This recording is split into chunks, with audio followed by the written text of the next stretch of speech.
Internet पर ना कुछ ऐसे आर्टिकल्स बहुत आ रहे हैं जिसमें ये क्लेम है कि शाहिद अपनी अपकमिंग मूवी से खुद को हटवाना चाहते हैं एंड काफी अग्रेसिव एंड इग्नोरिंग बिहेवियर के रूमर्स स्प्रेड हो रहे हैं। कुछ जगह तो ये भी बोला जा रहा है कि कृति एंड रश्मिका की बॉन्डिंग इतनी ज्यादा क्लोज हो गई है कि बहुत सारे अजम्पशंस बनते जा रहे हैं उनके रिलेशनशिप को लेकर। So let's talk about it. अगर आपको मेरे वीडियोस पसंद आते तो चैनल को प्लीज सब्सक्राइब कर लिया करो, वीडियो को लाइक कर दिया करो। अब बात करते हैं इस कंट्रोवर्सी के बारे में। सो गाइस, बॉलीवुड के कॉरिडोर्स में आजकल ये कॉकटेल 2 वाला मामला सबसे ज्यादा गर्म है। जब से कॉकटेल 2 का टीजर एंड ट्रेलर आउट हुआ है, सभी जगह इस मूवी को लेकर के एंड इस कास्ट को लेकर के बातें फैल रही हैं। तो स्टार्टिंग से शुरू करते हैं। तो बात शुरू होती है सिसली के उन खूबसूरत लोकेशन से जहां इस फिल्म की शूटिंग चल रही है या ऑलमोस्ट खत्म हो चुकी है। तो कहा जा रहा है कि वहां का मौसम जितना सुहाना है ना, सेट्स का माहौल उतना ही भारी पड़ रहा है। ये पूरी कहानी 3 बड़े star Shahid Kapoor, Kriti Sanon and Rashmika Mandanna के बीच घूम रही है। सबसे पहले बात करते हैं इन 2 लड़कियों की दोस्ती की, जो इस गॉसिप का सबसे बड़ा सरप्राइजिंग हिस्सा है। अक्सर हम सुनते हैं कि 2 लीडिंग लेडीज कभी भी दोस्त नहीं हो सकती, पर यहाँ सीन बिल्कुल उल्टा है। कई आर्टिकल्स एंड कई ब्लाइंड्स में तो ये भी लिखा गया है दोनों फीमेल्स की जो बॉन्डिंग है वो कुछ ज्यादा ही क्लोज हो रही है। एंड ये जो माइंडसेट है ना, ये होता ही है बिकॉज बॉलीवुड की चीजें इतनी सिंपल नहीं होती, बट इसको हमेशा लेस्बियन से या और कुछ ऐसे रिलेशन से कनेक्ट कर देना वो भी गलत है। मे बी वो दोनों बहुत अच्छे फ्रेंड्स हो, इस वजह से ये सब चीजें अजम्पशन हो रही हो। और कोई भी मूवी जब आती है उसकी पीआर को लेकर के एंड उसकी प्रमोशंस को लेकर के ऐसी चीजें वहां पे फैलती ही फैलती है।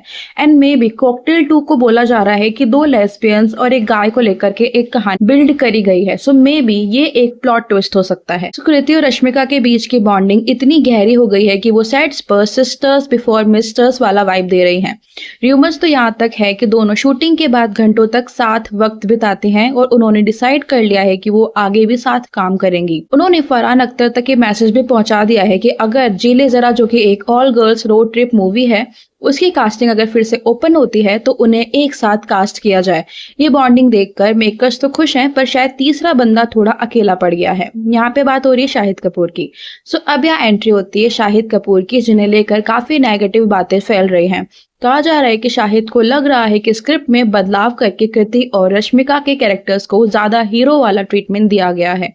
कृति का रोल बिल्कुल वैसे ही बताया जा रहा है जैसे पहली कॉकटेल में दीपिका का था, एकदम बोल्ड, कॉम्प्लेक्स और स्क्रीन पर छा जाने वाला। वही रश्मिका को एक बहुत ही प्यारा और मास कनेक्ट वाला रोल मिला है जैसा वहां पे डायना पेंटी का था। शाहिद को शायद साइड में ये डर सता रहा है कि वो इस वुमेन सेंट्रिक फोकस में सिर्फ एक फर्नीचर बनकर रह जाएंगे।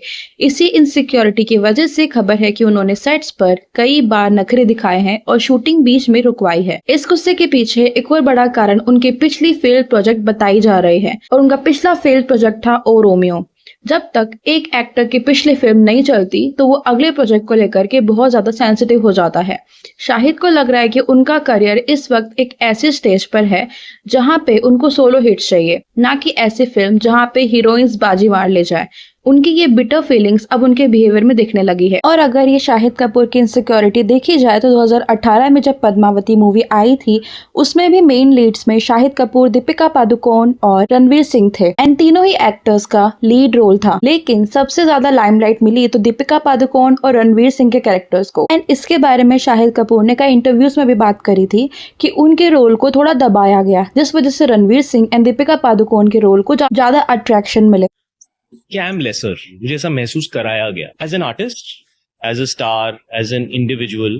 मुझे ऐसा सिचुएशन में डाला गया कि मुझे ये फील हो कि मैं कम हूं, और ये मैं कभी एक्सेप्ट नहीं करूंगा। तो शाहिद कपूर की इनसिक्योरिटीज आपको सही लगती है या नहीं, मुझे कमेंट्स में जरूर बताना। और अगर हम इस पूरे कंट्रोवर्सी की पहली जड़ के बारे में बात करें तो सबसे बड़ा तमाशा तब हुआ था जब रश्मिका की पर्सनल लाइफ और प्रोफेशनल लाइफ टकराई थी।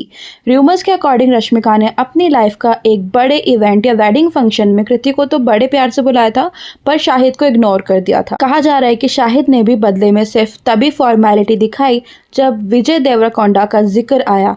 शाहिद और विजय का एक पुराना कनेक्शन है संदीप रेड्डी वांगा की तरफ से। दोनों ने सेम मूवी करी, विजय ने करी थी अर्जुन रेड्डी एंड बॉलीवुड में करी थी कबीर सिंह ने, जिस वजह से उनके बीच में कनेक्शन था। इसलिए लोग कह रहे हैं कि शाहिद ने सिर्फ विजय की वजह से रश्मिका को विश किया, वरना उनके बीच अब कोई बातचीत नहीं होती। ये सब चीज़ें एक र्यूमर है, बट इसमें कितनी सच्चाई है मुझे आप कमेंट में ज़रूर बताना। बट काफ़ी सारे मैंने ऐसे आर्टिकल देखे थे जिसमें ये क्लैशेस वाली बातें हो रही थी। मेकर्स ना अब इस सिचुएशन से काफ़ी ज़्यादा परेशान है। उन्हें डर है कि अगर ये कोल्ड वॉर ऐसे ही चलती रही तो फिल्म के प्रमोशंस के वक्त सब कुछ मैसअप हो जाएगा। उन्होंने शाहिद को समझाने की कोशिश की है कि वो थोड़ा सा चिल करें और प्रमोशंस के वक्त मीडिया के सामने एक हैप्पी फैमिली वाला नाटक करें, पर शाहिद फिलहाल किसी की सुनने के मूड में नहीं है।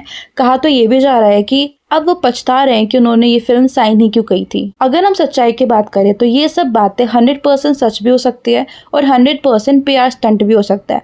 बॉलीवुड में जब हीरोइंस की दोस्ती दिखानी होती है तो अक्सर हीरो को विलन या इनसिक्योर बना दिया जाता है ताकि फेमिनिस्ट एंगल से फिल्म को हाइप मिले। लेकिन शाहिद का पास्ट रिकॉर्ड देखें तो वो काफ़ी मूडी एक्टर रहे हैं, तो हो सकता है कि उन्हें सच में स्क्रिप्ट में अपना रोल कमजोर लग रहा हो। जो भी हो, अब सिसली की ये जो TI है अब पूरी तरह से उबल चुकी है। अब हमें बस इंतजार है इस फिल्म के रिलीज का, जहाँ पे इनकी केमिस्ट्री साफ दिख जाएगी। और अगर बात करी जाए कृति और शाहिद की, तो इससे पहले उन्होंने एक मूवी में काम भी किया हुआ है। सो कृति एंड शाहिद के बीच का एक क्लैश इस वजह से भी बोला जा रहा है बिकॉज कृति सेनन अब नेशनल अवार्ड विनर है जो उनको मिमी से मिला था।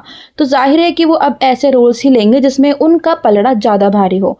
र्यूमर्स है कि अब वो प्रोडक्शन में भी हाथ आजमा रही हैं, तो सेट्स पर उनका इन्फ्लुएंस बढ़ गया है। अब मैं बात करूंगी अपने ओपिनियंस एंड मुझे क्या लगता है इस कंट्रोवर्सी के बारे में। अगर हम इस गॉसिप को एनालाइज करें तो 2 से 3 पॉइंट्स क्लियर होते हैं। फर्स्ट है, ईगो क्लैशेस आर नॉर्मल। जब 3 बड़े स्टार्स एक साथ काम करते हैं तो स्क्रीन स्पेस को लेकर के थोड़ा टेंशन होना नॉर्मल होता है। Second is PR stunt. कभी कभी फिल्म्स को हाइप करने के लिए मेकर्स खुद ऐसे न्यूज़ फैलाते हैं कि सेट्स पर झगड़ा हो गया है, एक्टर नाराज हो गया है, ताकि लोग मूवी के बारे में बात करें। Third is female bonding is refreshing. Bollywood में अक्सर 2 हीरोइंस कांट बी फ्रेंड्स वाला फॉर्मूला चलता है। अगर कृति और रश्मिका सच में BFFs बन रहे हैं या फिर उन दोनों के बीच में कुछ चल रहा है तो ये इस मूवी के लिए एक अच्छा प्लॉट ट्विस्ट हो सकता है, ताकि इस मूवी के बारे में बात हो, ज्यादा कॉन्ट्रोवर्सीज हो एंड मूवी को अच्छा हाइप मिले। तो ये पूरी कॉन्ट्रोवर्सी ना एक टिपिकल मसाला बॉलीवुड मूवी की तरह लग रही है। जब तक फिल्म के सेट से कोई सॉलिड वीडियो या ऑफिशियल स्टेटमेंट नहीं आता है तब तक इसे एक टाइम पास गॉसिप ही मानना चाहिए। पर हाँ, अगर ये सच है तो कॉकटेल 2 के प्रमोशंस देखने लायक होगा। क्या तुम्हें लगता है कि शाहिद कपूर सच में इनसिक्योर हो सकते हैं या बस उनके इमेज खराब करने की कोशिश की जा रही है, या फिर एक PR ट्विस्ट है जिस वजह से मूवी को हाइप मिले? कृति एंड रश्मिका के बीच में कुछ ना कुछ अप डाउन चल रहा है, मुझे कमेंट में जरूर बताना। और अगर आपको वीडियो पसंद आता तो चैनल को सब्सक्राइब कर लेना, वीडियो को लाइक कर देना। मिलते हैं न्यू वीडियो के साथ, तब तक के लिए बाय, लव यू ऑल।